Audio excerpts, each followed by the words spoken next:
शेर दिल, जासूसी, फरार, हिम्मत, सरफरोशी, वतन की खातिर जान की बाजी लगाने वाले एक गुमनाम मुजाहिद की सनसनीखेज दास्तान। दुश्मन के दिल में बैठकर अपने वतन का दिफा करने वाला शेर दिल।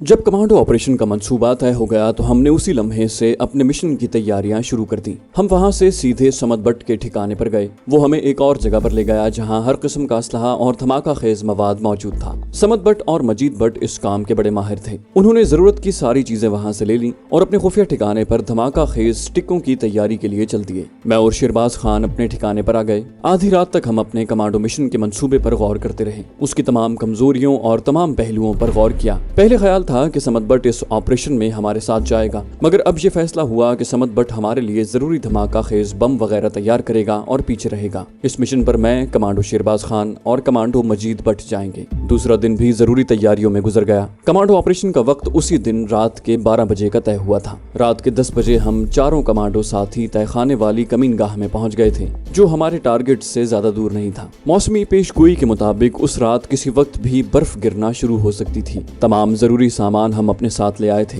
हमारे पास साइलेंसर्स वाली शॉर्ट गनें थी। साइलेंसर वाले पिस्तौलों और रिवॉल्वर से शॉर्ट गनें ज्यादा बेहतर थी। उनका निशाना ठीक था और उनकी गोली भी ज्यादा हलाकत खेज थी। इसके अलावा तार काटने वाला बड़ा प्लास था। 4 बड़े बड़े कमांडो चाकू थे। 20 हैंड ग्रेनेड थे। स्टेन गन्ने हमने अपने साथ नहीं रखी थी, इसलिए कि ये अंडरग्राउंड ऑपरेशन था। यहाँ दस्ती बम और शॉर्ट गन्ने ही काफी थी। अगर ज्यादा दूर तक ओपन फायरिंग करनी होती तो स्टेन गन्नों की जरूरत पड़ सकती थी, मगर यहाँ ऐसी बात नहीं थी। हमने अपनी तरफ से खूब सोच समझकर प्लान तैयार किया था। ये प्लान मेरे मुशाहिदे और मेजर अर्जुन सिंह की बीवी की रिपोर्टों को सामने रखकर तैयार किया गया था। मैं दूसरे रोज मेजर की बीवी के यहाँ नहीं गया था। मैंने उसे फोन करके कह दिया था कि मैं एक दिन बाद आऊंगा। रिपोर्ट्स के मुताबिक हमने अपना सारा प्लान बनाया था, लेकिन मौके पर हालात बदल जाने या कोई दूसरा रुख इख्तियार कर जाने की सूरत में भी हम हालात से निमटने के लिए तैयार थे। हमने कमांडो सूट पहन लिए थे। गर्म स्याह जैकेटों के नीचे गर्म स्याह पतलूने और स्याह बूट थे। सर पर गर्म ऊनी टोपियां थीं। अपने चेहरों की गोरी रंगत छुपाने के लिए हमने चेहरे और गर्दनों पर आड़ी तिरछी स्याह लकीरें खींच ली थी। इस तरह अंधेरे में हमारे गोरे चेहरे कैमोफ्लाज हो जाते थे।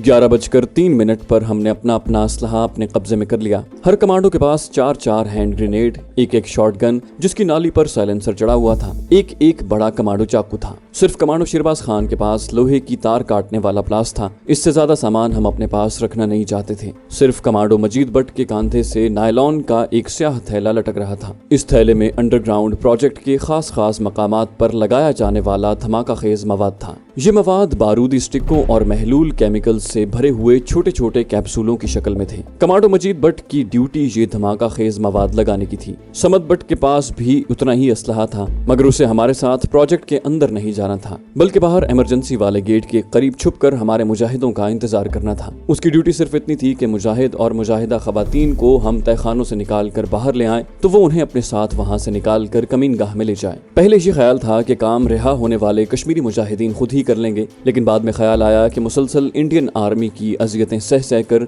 न जाने उनकी हालत कैसी होगी। इसलिए इस ड्यूटी के लिए कमांडो समद बट को मुंतखब किया गया। जब तहखाने की दीवार के साथ लगे छोटे क्लॉक ने रात के ठीक 12 बजाए तो शेरबाज खान ने अपनी कलाई वाली घड़ी पर निगाह डाली। सब ने टाइम चेक करके अपनी अपनी घड़ी को कलाई वाली घड़ी के मुताबिक मिला लिया। उसके बाद हमने चारों कमांडोज ने एक दूसरे के हाथ पर हाथ रखकर धीमी आवाज में अल्लाह अकबर का नारा बुलंद किया। कमांडो शेरबाज खान इस मुहिम में हमारा लीडर था। उसने तहखाने के दरवाजे की तरफ इशारा करके कहा गो, और एक एक करके हम चारों कमांडोज तहखाने से निकल गए। आप सोच रहे होंगे कि हमें इतनी तगोदौ करने की क्या जरूरत थी, जबकि इंतहाई जहरीला और मेरा मुती सांप मेरे पास था। मैं बड़े आराम से अकेला ही उसे अपने साथ लेकर अंडरग्राउंड प्रोजेक्ट में चला जाता। उसे हुक्म देता कि जहाँ जितने इंडियन फौजी हैं उन्हें मौत की नींद सुला दो। वो सबको डस कर हलाक कर देता और मैं बड़े सुकून से अपने साथी मुजाहिदों को भी निकाल लाता और जहाँ जहाँ धमाका खेज मवाद लगाना था लगा आता। असल बात ये थी कि मेरा मेरा दोस्त सांप उस रात बर्फबारी में मेजर अर्जुन सिंह के क्वार्टर के बाहर कुछ देर पड़ा रहा था, जिसकी वजह से उसे सर्दी लग गई थी और मेरे ख्याल के मुताबिक बीमार हो गया था।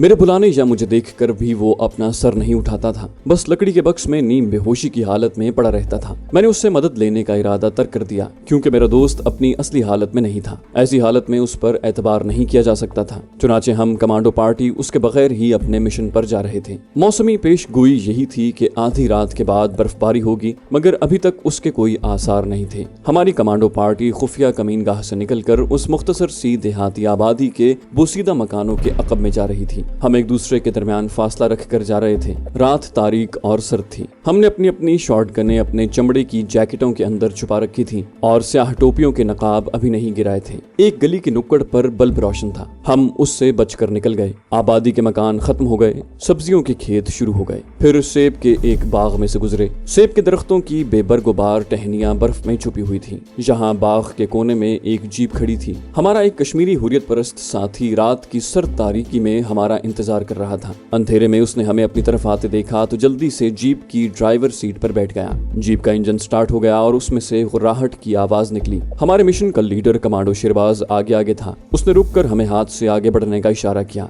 हम जीप की तरफ दौड़ पड़े और जाते ही जीप में सवार हो गए। हमारे बाद कमांडो शेरबाज भी दौड़ता हुआ आया और उछलकर जीप में हमारे साथ बैठ गया। उसने आहिस्ता से कहा, गिलानी गो। गिलानी हमारे जीप के कश्मीरी मुजाहिद ड्राइवर का नाम था। जीप के इंजन से हल्की आवाज आई और फिर तेजी से वो एक तरफ दौड़ने लगी। जीप तीन तरफ से ढकी हुई थी। सिर्फ पीछे का हिस्सा खाली था, जिसमें से श्रीनगर शहर की ठिठुरती हुई रोशनियां नजर आ रही थी। ये झिलमिलाती रोशनियां दूर होती जा रही थी तो जीप एक तरफ घूम गई। यहाँ से जमीन ऊंची नीची हो जाती थी। जीप खाली रास्ते पर भाग रही थी। रात के अंधेरे में रास्ते की दोनों जानिब सफेद सफेद बर्फ ऐसे दिखाई दे रही थी जिस तरह रात के वक्त समंदर के किनारे समंदरी झाग नजर आती है। हमारी जीप पहाड़ी इलाके में आ गई। जीप की रफ्तार हल्की हो गई, फिर एक टीले की दीवार के साथ रुक गई। कमांडो शेरबाज ने आहिस्ता से कहा, टारगेट 1 गेट डाउन। हम छलांगे लगाकर जीप से निकल आए और हिदायत के मुताबिक टीले की दीवार की ओट में, जहां अंधेरा गहरा था, टीले की सख्त दीवार के साथ लगकर खड़े हो गए। हमने अपनी अपनी शॉर्ट गनें जीप में ही जैकेटों से निकालकर हाथों में पकड़ ली थी। कमांडो शेरबाज ने जीप के ड्राइवर से कहा, गिलानी तुम यहाँ समत बट का इंतजार करोगे। कश्मीरी मुजाहिद गिलानी ने अपने कोट के अंदर से स्टेन गन निकालकर हाथ में ले ली और कहा, यस सर, और जीप के बोनट के पास तारीकी में खड़ा हो गया। कमांडो शेरबाज ने हाथ से हमें इशारा किया। मैं, कमांडो मजीद बट और कमांडो समत बट उसके पीछे चल पड़े। हमने अभी तक अपनी स्याह टोपियों के नकाब नहीं गिराए थे। हम टीले के दामन में टीले की दीवार के साथ साथ चल रहे थे। यहाँ अंधेरा और खामोशी थी। बर्फ सिर्फ दरख्तों की शाखों पर थी। नीचे कहीं कहीं जमीन खाली थी। अब मैं आगे हो गया था क्योंकि मुझे रास्ते का पता था। मैं उन्हें गाइड कर रहा था। जब हम टीले की दूसरी तरफ आए तो मैं रुक गया। मैंने टीले की ऊपर की जानिब हाथ से इशारा किया और झाड़ियों के पीछे से होकर झुककर टीले की चढ़ाई चढ़ने लगा। चढ़ाई ज्यादा नहीं थी। टीले पर कहीं कहीं बर्फ के सफेद ढेर रात के अंधेरे में धुंधले धुंधले दिखाई दे रहे थे। मैं बड़े गौर से इधर उधर देखता टीले पर चढ़ रहा था। मेरे पीछे कमांडो शेरबाज था, उसके पीछे मजीद बट और समत बट सबसे आखिर में था। हमें टीले की दूसरी तरफ जाना था। हम नीचे से होकर टीले की दूसरी जानिब नहीं जा सकते थे। इसमें खतरा था कि उस तरफ कोई फौजी गश्ती पार्टी न मिल जाए। टीले की बुलंदी ज्यादा नहीं थी। टीले के ऊपर आकर हम जमीन पर बैठ गए। मैंने हाथ से टीले की दूसरी तरफ इशारा किया। कमांडो शेरबाज झुके झुके दौड़कर मेरे पास आकर दूसरी तरफ झांकने लगा। मैंने नीचे उस टिब्बे की तरफ इशारा किया जिसके अंदर से खुफिया फौजी प्रोजेक्ट को इमरजेंसी रास्ता जाता था। मैंने शेरबाज के कान में सरगोशी की। सामने वाले छोटे टीले पर मशीन गन पोस्ट है। कमांडो शेरबाज मेरे पास एड़ियों के बल बैठा हुआ था। उसने हाथ से दूसरे साथियों को आगे जाने का इशारा किया। कमांडो मजीद बट और समत बट जल्दी से हमारे पास आ गए। वहाँ हर तरफ सन्नाटा छाया हुआ था। करीब ही चनार के दरख्त थे। रात की तारीकी में उनकी टहनियों पर कहीं कहीं बर्फ की सफेदी आती थी। शेरबाज ने जहां हम बैठे थे उसकी तरफ हाथ से इशारा किया। इशारा कमांडो समत बट को किया था। इसका मतलब था कि तुम इसी जगह हमारे कश्मीरी मुजाहिदों का इंतजार करोगे, जिन्हें हम जमीन दोज अजियत गाह से निकाल कर लाएंगे। कमांडो समत बट ने इस बात में सर को हिलाया और अपनी स्याह टोपी का निकाब चेहरे पर गिरा लिया। अब उसकी चमकती आंखें ही नजर आ रही थी। वो शॉटगन लेकर एक तरफ दरख्त की ओट में हो गया। कमांडो शेरबाज ने मेरे कान में सरगोशी की। मशीन मशीन गन पोस्ट से होशियार रहना, हम तुम्हें यहाँ से कवर देंगे। Okay go. मैं टीले की ढलान उतरने लगा। ढलान मुश्किल नहीं थी। मैं बैठकर नीचे उतर रहा था। कहीं कहीं बर्फ थी, बाकी अंधेरे में झाड़ियां ही झाड़ियां थी। मैंने शॉर्ट गन जैकेट के अंदर कर ली थी और हाथ में कमांडो चाकू पकड़ रखा था। मैं नीचे टिब्बे की तरफ जाने की बजाय ढलान पर सामने वाले टीले की तरफ जा रहा था, जहाँ हमें बताया गया था कि मशीन गन पोस्ट है। सामने वाले टीले पर कोई दरख्त नहीं था, जहाँ मुझे अंधेरे में पोस्ट के जवान साए की तरह देख सकते थे। मैं टीले पर कुछ देर तक ऊपर चढ़ गया। ऊपर से 75 डिग्री का जाविया बनाता हुआ झाड़ियों से बच बच कर नीचे उतरने लगा। झाड़ियों को पकड़ने से आवाज पैदा हो सकती थी और ये आवाज रात के सन्नाटे में गन पोस्ट के जवानों को होशियार कर सकती थी। टीले की आधी ढलान उतरने के बाद मैं वहीं रुक गया। लगता था कि मैं दुश्मन की गन पोस्ट से ज्यादा दूर नहीं हूँ। मैं उसकी बू सूंघना चाहता था। किसी तरफ से जरा सी आवाज नहीं आ रही थी। आमतौर पर मशीन गन पोस्टों के जवान अगर महाज पर ना हो तो मोर्चे में सिगरेट वगैरह पी लिया करते हैं। मुझे किसी जानिब से सिगरेट की बू भी नहीं आ रही थी। हो सकता था यहाँ सिख रेजिमेंट के जवान हो। सिख सिगरेट नहीं पीते। मैंने सोचा कि जरा और नीचे चलकर देखना चाहिए, हो सकता है नीचे कहीं गन पोस्ट हो। मैं बैठकर उतर रहा था। मैंने आगे कदम बढ़ाया ही था कि मुझे किसी की हंसी की धीमी आवाज आई। मेरा उठा हुआ कदम वहीं रुक गया। मशीन गन पोस्ट मेरे करीब ही थी। मैं ढलान पर औंधा होकर लेट गया। हंसी की आवाज के साथ ही किसी ने किसी से कहा कि बाहर जाकर ये काम करो। मैंने लेटे लेटे चाकू जैकेट की जेब में डाल लिया और शॉटगन निकाल कर संभाल ली और जिस तरफ से आवाजें आई थी उस तरफ अंधेरे में आंखें फाड़ कर देखने लगा। उस तरफ ऊंची ऊंची झाड़ियां थी। आवाज उन झाड़ियों के पीछे से आई थी। ये फासला ज्यादा से ज्यादा 40-45 फुट होगा। मैं कोहनियों के बल आगे को रेंगने लगा था। इतने में अंधेरे में मुझे एक इंसानी साया झाड़ियों के पीछे से निकलकर अपनी तरफ आता नजर आया। मैं वहीं साकित हो गया। मेरी शॉटगन का रुख इंसानी साये की तरफ हो गया। इंसानी साया धुंधला सा नजर आ रहा था। वो चंद कदम चलकर मेरी तरफ आया, फिर वो रुक गया। मैंने बड़े गौर से उसको देखा। वो फौजी वर्दी में था और खड़े होकर पतलून के बटन खोल रहा था। मैं समझ गया कि वो क्या कर रहा है। मैंने उसे अपनी शॉटगन के निशाने में ले लिया, मगर खतरा था कि अगर गोली उसके सर में न लगी और उसके जिस्म के किसी दूसरे हिस्से में लगी तो वो आवाज निकालकर मशीन गन पोस्ट के जवानों को खबरदार जरूर कर देगा और हमारे मिशन की कामयाबी खतरे में पड़ जाएगी। क्योंकि हमारे मिशन की कामयाबी का राज इसी में था कि हर एक्शन खामोशी से हो। वहाँ शोर मच जाने की सूरत में हम ना तो अंडरग्राउंड प्रोजेक्ट में डायनामाइट लगा सकते थे और ना अपने साथी मुजाहिदों को वहाँ से निकाल सकते थे। मैं अंधेरे में जमीन के साथ चिमटकर फौजी जवान की तरफ आहिस्ता आहिस्ता बढ़ने लगा जो वहाँ खड़े होकर पेशाब कर रहा था। जब मेरा उसका फासला इतना रह गया कि मैं उसके सर को निशाना बना सकता था तो मैंने शॉटगन की नाली को ऊपर करके उसी के चेहरे को टारगेट बना लिया। मेरी उंगली टारगेट पर ही थी। फासला ज्यादा नहीं था। भारतीय फौजी जवान अब पतलून के बटन बंद कर रहा था। वो पीछे मुड़ने ही लगा था कि ठक की आवाज पैदा हुई और भारतीय फौजी आगे को गिर पड़ा। मेरी गोली उसके चेहरे पर किसी ऐसी जगह लगी थी कि वो हल्की सी आवाज भी नहीं निकाल सका था। साइलेंसर की वजह से शॉटगन के फायर का धमाका नहीं हुआ था। बड़ी हल्की सी आवाज पैदा हुई थी। मैं तेजी से रेंग कर जवान के पास गया। वो मुंह के बल पड़ा था। अंधेरे में मुझे उसका चेहरा लहूलुहान और एक तरफ से आधी खोपड़ी के साथ उड़ा हुआ नजर आया। इतने में गन पोस्ट के अंदर से किसी ने आवाज दी, और जांगली बाहर क्या करता है। मैं तेजी से उठकर झाड़ियों के पीछे हो गया। मुझे गन पोस्ट में से दूसरे जवान के निकलने का इंतजार था। मुझे मालूम था कि वो अपने साथी का मालूम करने बाहर जरूर आएगा। मुझे ज्यादा इंतजार न करना पड़ा। कोई 2 मिनट बाद गन पोस्ट की झाड़ियों में से एक और इंसानी साया बाहर निकला। स्टेन गन उसके हाथ में थी। उसने मुर्दा साथी को आवाज दी, कहाँ हो जांगली मलखीराम। मुझे सिर्फ एक एहतियात करनी थी और एक ही खतरा था कि मेरी शॉटगन के फायर के साथ ही कहीं उसकी स्टेन गन भी फायर न कर दे। स्टेन गन के धमाकों से मोर्चे में अगर कोई तीसरा जवान बैठा है तो वो होशियार हो जाएगा और इसके अलावा फायरिंग की आवाज प्रोजेक्ट के दूसरे संतरियों को भी होशियार कर देगी। स्टेन गन उस फौजी ने इस तरह हाथ में पकड़ी हुई थी कि लगता था कि उसकी उंगली ट्रिगर पर है। वो इधर उधर देखता और अपने साथी को आवाज देता आगे बढ़ा चला रहा था। मैंने उसके सर को अपनी शॉटगन के निशाने की जद में ले लिया था। वो लाश के करीब पहुंच गया था, लेकिन अंधेरे में उसे जमीन पर पड़ी अपने साथी की लाश अभी दिखाई नहीं दी थी। मैं उसे इतनी मोहलत ही नहीं देना चाहता था। लाश देख लेने की सूरत में भी वो हवाई फायरिंग करके इलाके में सारे फौजियों को खबरदार कर सकता था। मुझसे उसका फासला ज्यादा नहीं था। वो रुककर दाएं बाएं देखने लगा। लाश उससे 3 फुट के फासले पर होगी। उसने एक बार फिर अपने साथी को गाली देकर आवाज दी। ये उसकी जिंदगी की आखिरी आवाज थी। मेरी शॉटगन से गोली निकलकर सीधी उसकी खोपड़ी में लगी और वो पीछे को गिर पड़ा। मैं वहीं अपनी जगह पर बैठा रहा।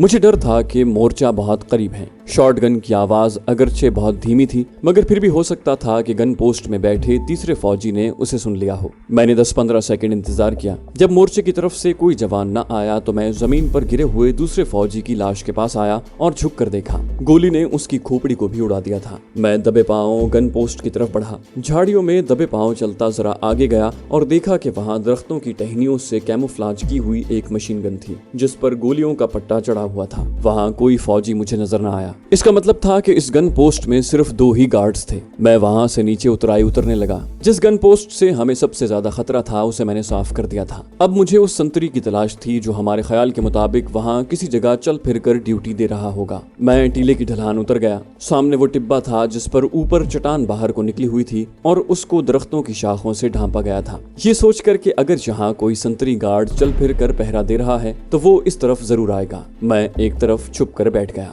मैंने स्टेन गन जैकेट के अंदर छुपा ली थी और बड़ा कमांडो चाकू सीधे हाथ में मजबूती से पकड़ लिया था। सर्द रात की तारीकी में मेरी आंखें उकाब की आंखों की तरह अपने शिकार को तलाश कर रही थी। 1 मिनट गुजर गया। मुझे ये भी एहसास था कि पीछे टीले के ऊपर कमांडो शेरबाज खान और कमांडर मजीद भट्ट मेरे इशारे का इंतजार कर रहे हैं। मेरा इशारा बुलबुल की आवाज की शक्ल में था। मुझे ये जाहिर करने के लिए कि सब ठीक है, नीचे आ जाओ, अपने मुंह से बुलबुल की हल्की सी आवाज एक बार निकालनी थी। अंधेरा अब मेरे लिए इतना गहरा नहीं था। मैं दरख्तों और झाड़ियों को सायों की शक्ल में देख रहा था। आदमी की आंखें जब अंधेरे की आदी हो जाएं तो फिर अंधेरे में भी उसे थोड़ा बहुत नजर आ जाता है। तीसरा मिनट गुजर रहा था कि मुझे अपने पीछे कदमों की आहट सुनाई दी। मैं जल्दी से टिब्बे की दीवार के साथ लग गया। मैं मुंह से आहिस्ता आहिस्ता सांस ले रहा था। इस तरह सांस लेने से आवाज बिल्कुल पैदा नहीं हो रही थी। आहट मेरी दाएं जानिब से करीब आ रही थी। कोई झाड़ियों में से गुजर कर चला आ रहा था। मुझे उसकी हल्की सी खांसी की आवाज आई। यकीनन ये रात की गश्त पर लगा हुआ डोगरा फौजी ही था। मैं टिब्बे की दीवार से पीठ लगाए खड़ा था और मैंने अपना सर भी पीछे लगा रखा था। दाएं जानिब से एक इंसानी साया निकल कर मेरी तरफ आने लगा।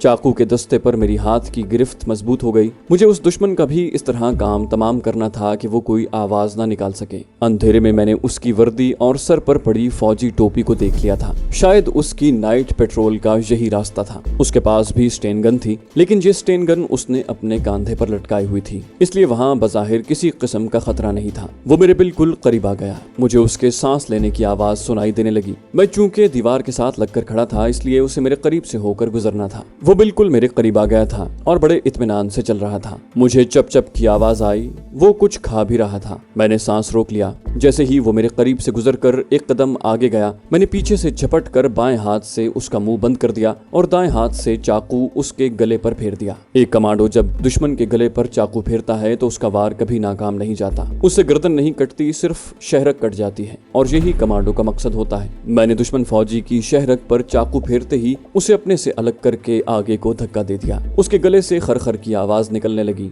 वो किसी को बुलाने की कोशिश कर रहा था, मगर कटी हुई शहरक में से खून के फवारे के साथ सिर्फ खरखराहट की आवाज बाहर आ रही थी। मुझे मालूम था कि अब वो वहां से कभी नहीं उठ सकेगा और किसी को आवाज देकर बुला भी नहीं सकेगा। मैं दौड़कर टिब्बे की दरख्तों की टहनियों वाली दीवार के पास गया। मैंने देखा कि वहां टहनियों के पीछे एक सुरंग नुमा रास्ता अंदर को जाता था। यही अंडरग्राउंड प्रोजेक्ट का इमरजेंसी दरवाजा था। मैं तेज तेज टीले की चढ़ाई चढ़कर उस मकाम पर आ गया जहां मैंने कमांडो साथियों को छोड़ा था। मेरे साथी कमांडो अंधेरे में छुपे हुए थे। मैंने आहिस्ता से बुलबुल की आवाज निकाली। झाड़ियों और दरख्तों के पीछे से तीनों साथी बाहर आ गए। मैंने कमांडो शेरबाज से धीमी आवाज में कहा, सब ठीक है, आ जाओ। कमांडो शेरबाज खान ने कमांडो समद भट्ट को वहीं बैठने की हिदायत की और कमांडो मजीद भट्ट को साथ लेकर मेरे हमरा टीले की ढलान उतरने लगा। मैंने उसे ढलान पर पड़ी दोनों गार्ड्स की लाशें और मशीन गन पोस्ट दिखाई। हम बगैर कोई बात किए नीचे उतर गए। वहां पेट्रोल ड्यूटी पर मरने वाले फौजी की लाश भी पड़ी थी। वो ठंडा हो गया था। सामने टिब्बे का इमरजेंसी रास्ता था।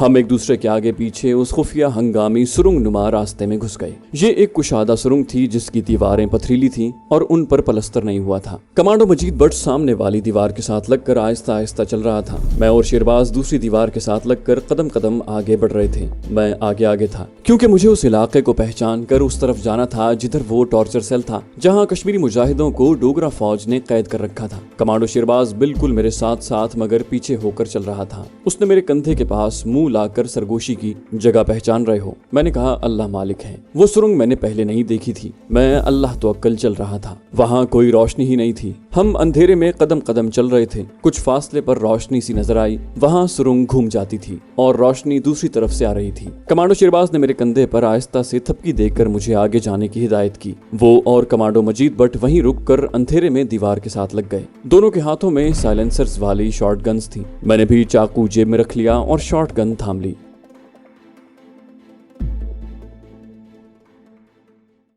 तो दोस्तों, ये थी हमारी आज की एपिसोड। उम्मीद करते हैं आपको हमारी कहानी पसंद आई होगी। जाने से पहले इस वीडियो को लाइक कीजिए और शेयर करना मत भूलिए। कमेंट करके हमें बताइए कि आपको हमारी वीडियो कैसी लगी। और अगर अभी तक आपने इस चैनल को सब्सक्राइब नहीं किया तो इसे सब्सक्राइब कीजिए और बेल आइकन दबाकर ऑल नोटिफिकेशंस ऑन कर लीजिए।